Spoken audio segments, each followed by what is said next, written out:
Assalamualaikum. Hello everyone, welcome back to my another video. In this video, how to crop a picture into a circle in Excel for two-way. First of all, open your picture.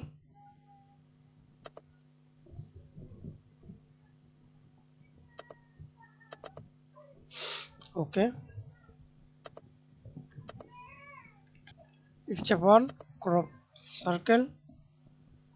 Now see this. Go to format options, format tab. See this crop. Click here.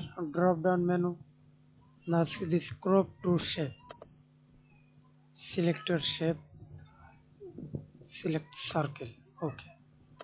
Another way to crop picture into a circle perfectly. Simply go to insert tab, shape, select circle shape, hold shift, drawing. Okay.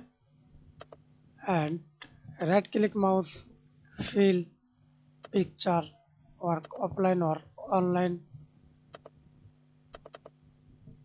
Now see this fit automatically circle. Thanks for watching video. Please subscribe to my channel, like, comment, share.